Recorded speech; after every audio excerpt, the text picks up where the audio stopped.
On this episode of Left Off the Map, Henry and Anna Terry will be visiting Table House Farm to talk to the owner and cook some honey soy chicken. Then it's back to me on the east coast of Tasmania at Talia Haven, where I'll be making a store-bought banana sundae. And we're going to start the episode on the east coast of Tasmania at Talia Haven, as I make a pesto chicken salad. On a very Tuscan day here on the east coast of Tasmania, I've decided to do a Tuscan-inspired meal.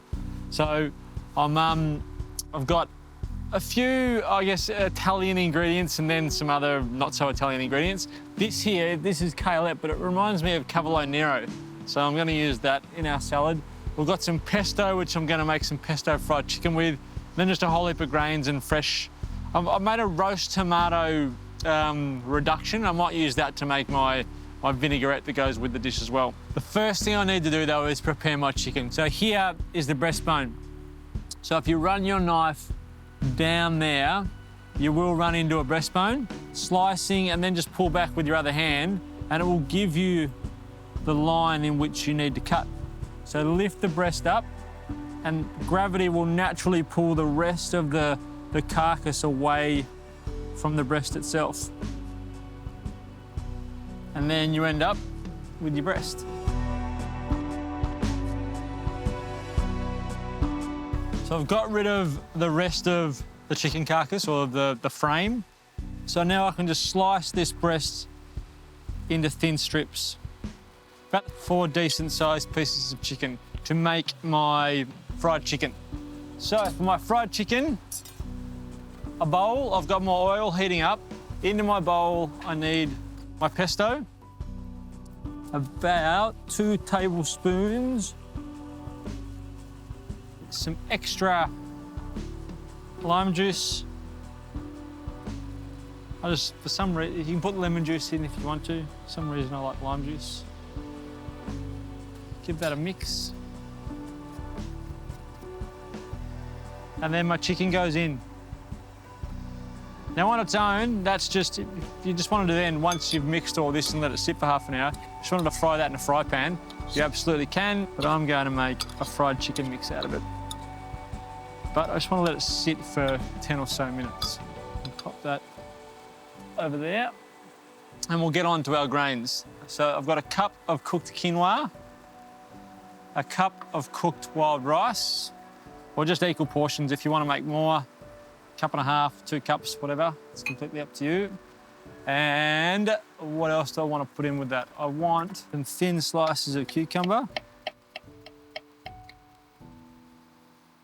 And then I'll julienne those thin slices of cucumber. Wonderful, pop that in. I want some spring onions. So some spring onion rounds, then some fresh chilli.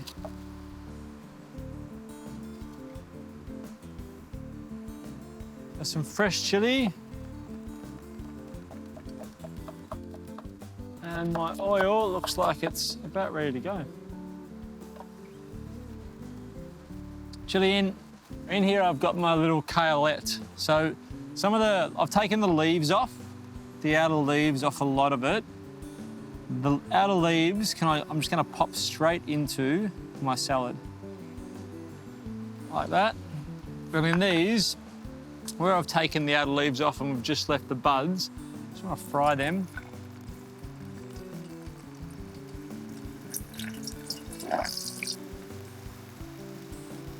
They will cook through. I'll crunch up a little bit, but mainly it's just going to help cook them through the bud itself, which is a little bit too tough to eat in a salad just on its own. So a little blast in the hot oil.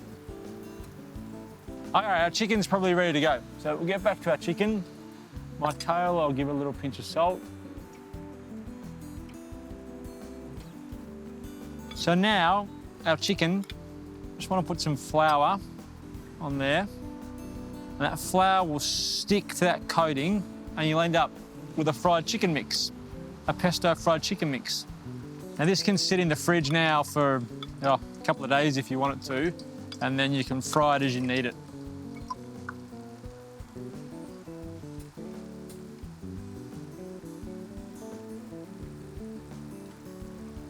We don't want to overcrowd that pot. So while that's doing its thing, I'll get back to my salad. So my salad, this is a tomato reduction that I made. So roast tomatoes with onions, garlic, roast it for about 45 minutes, and then basically collect the stock. Lots of oil, lots of lemon juice, lots of salt, and then collect the stock that comes off that.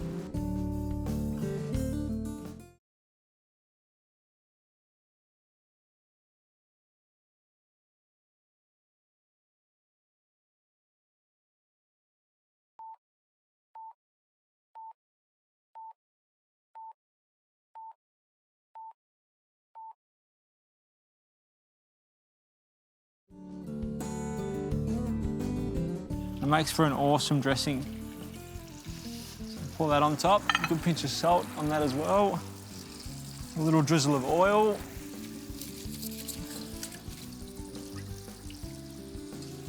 And then some more lime juice.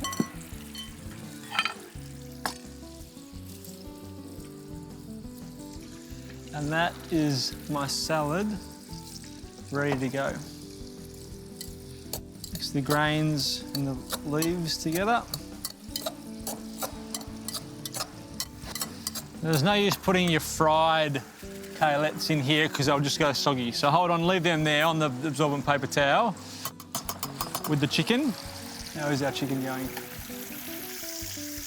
Our chicken's probably got 2 more minutes and it can come out.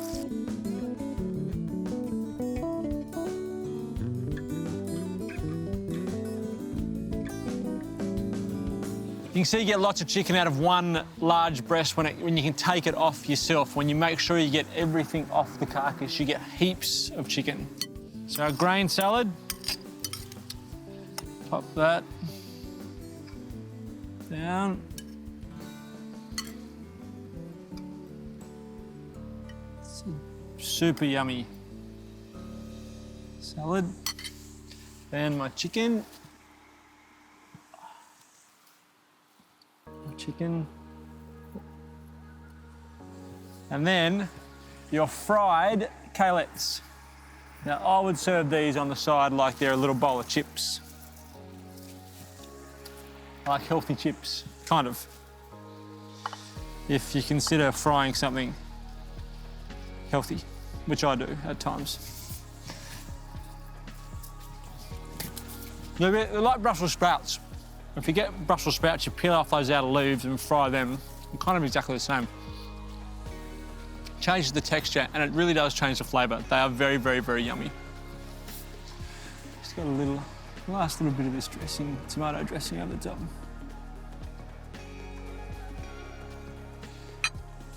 Done.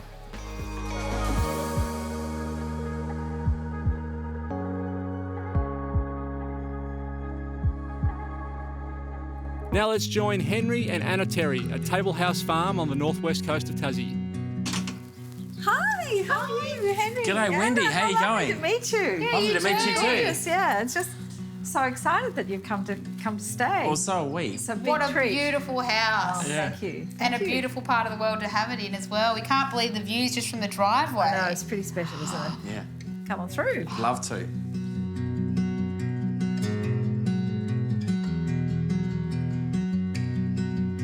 Wendy, thanks so much for having us. Your place is this is such a wonderful home you've built here. What inspired that? We are a family of travellers, and my husband and I always travelled a lot with our careers, and so we used to take our children away every year for about a month, so we all had some family time.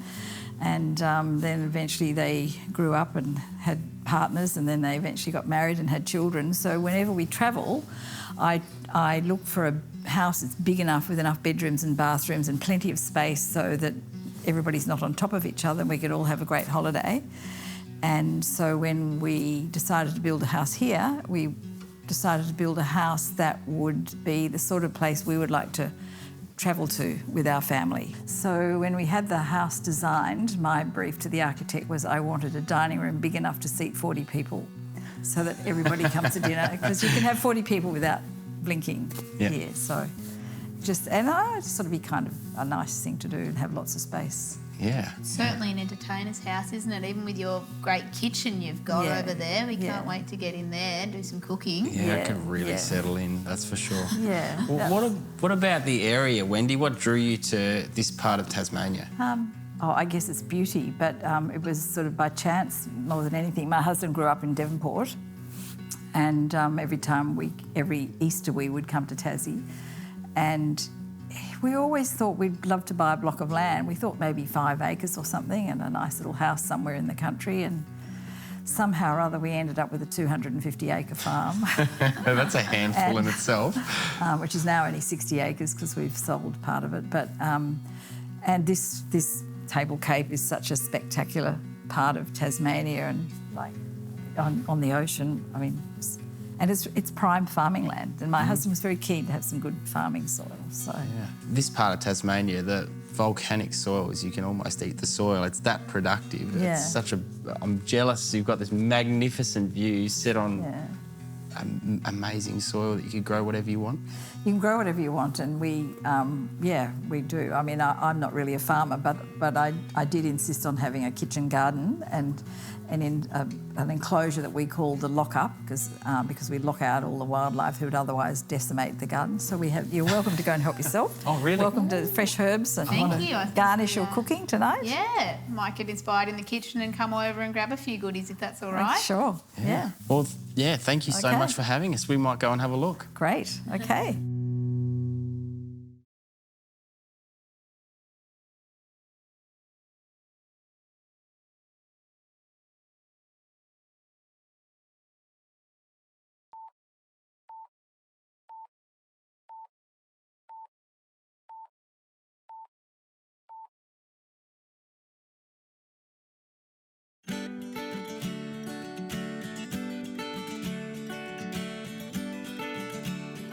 Tell you what, Wendy has done a serious job of this house. I know. Incredible. Look at this kitchen. I could live in here. You could live in here. I could actually live here, but I could very easily just sit out in any part of this house and enjoy the unbelievable view. We're looking over, like it's just a sheer I drop know. straight off the edge. Yep, you could just walk straight over. Almost scary. I It's know. like you wouldn't want to be any closer because then it'd be off-putting, wouldn't it? You'd be like, oh no, I'm going to fall off the edge of a cliff. Yeah, no, this is a good distance. I really like this place. And how good's Wendy? Wendy's good. What a Yeah, champ. Wendy's great. I know. Well, we better cook up some food because I'm really hungry. It's been a big day. If you could just quarter the chicken thighs, and I'm going to make a little marinade for the chicken. Beautiful. Well, that honey is so yummy. I think that'll be really nice when that gets nice and sticky with some soy Yeah. on the yeah. chicken.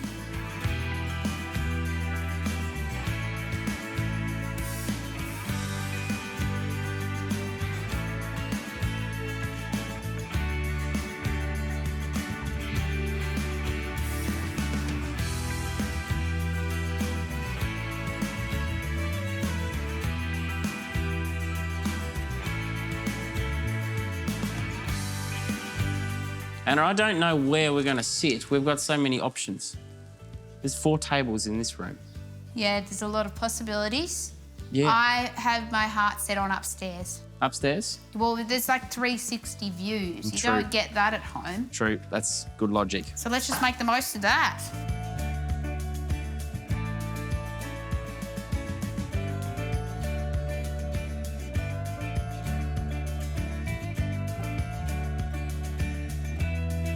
People say this all the time. They say, doesn't get better than that.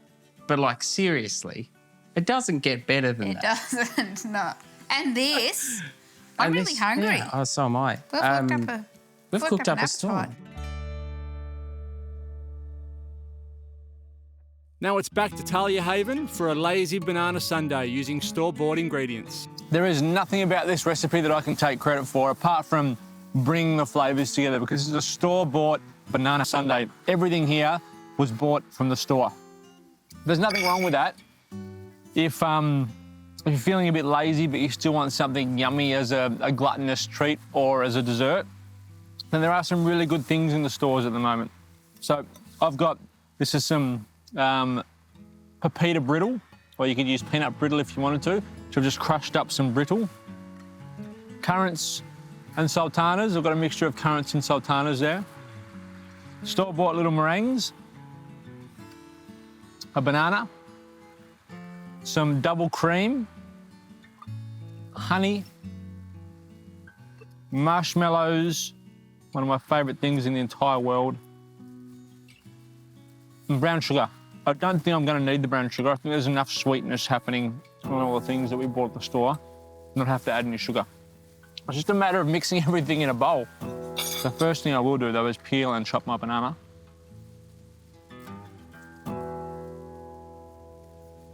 My mum, every time we'd go out, we'd normally go out when I was little. As exotic as in my family, we'd go to Chinese, takeaway Chinese. And she'd always get a banana split at the end of the meal. And I guarantee you, it looked nothing like this. Anyway, that's just what banana sundaes and banana splits makes me think of.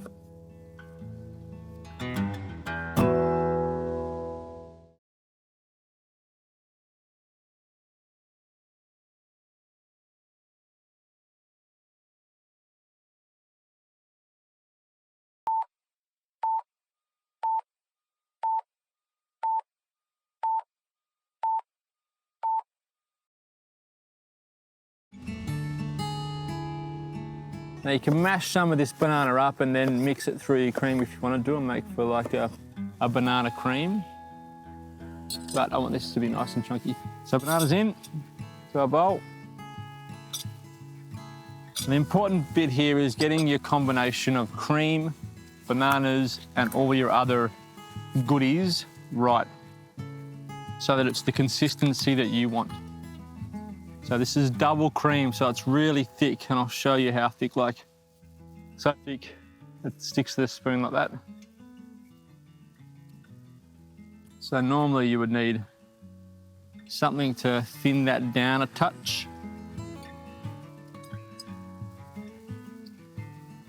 Runny honey would do it, but we've got raw honey here, so we can't really do that. So I'm just gonna smash these bananas up a little bit to help break up a little bit of that cream.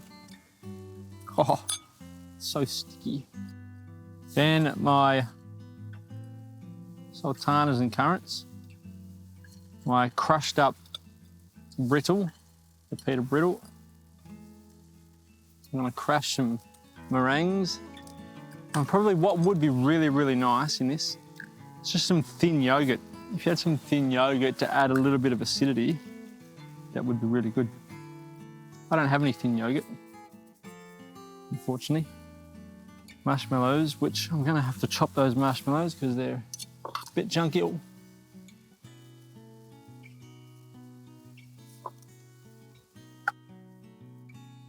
At the moment, it's more like an eaten mess than it is a sundae.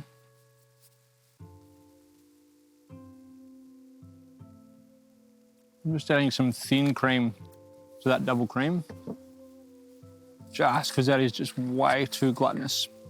That double cream is more something that you would put on top of a brownie or on top of a cake. You probably wouldn't use it to make something like this with. But the touch of thin cream and double cream will be a great combination. Now we're getting somewhere. This is what I was after. Okay.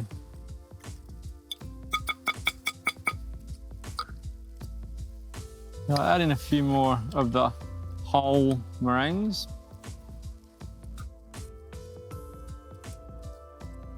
Might as well put all of my peanut brittle in there. A little drizzle of vanilla. And then I'll test and see whether or not it needs honey or it needs brown sugar. My guess would be that it doesn't, but we'll see.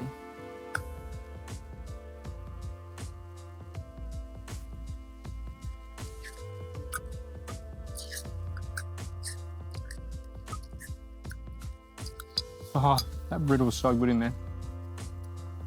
The brittle started to kind of melt.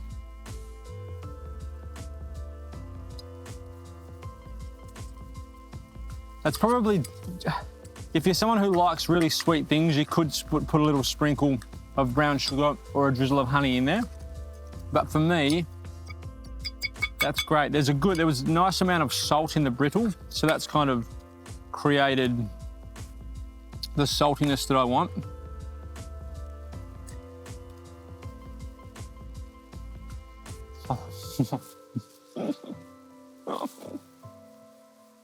Oh, it's going to be dangerous because it's really hard to stop eating. Oh.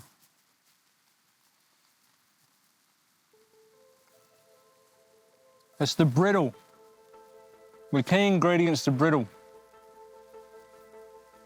That brittle is fantastic. It's salty, it's crunchy. As I said, it's just started to soften a little bit. And if you had a sundae jar, you can pop this into a big sundae jar.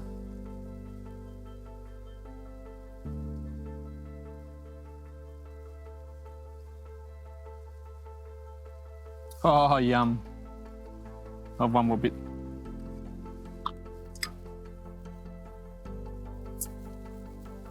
Oh. Just to make it pretend like we're being healthy, some currants and raisins on top. Yum.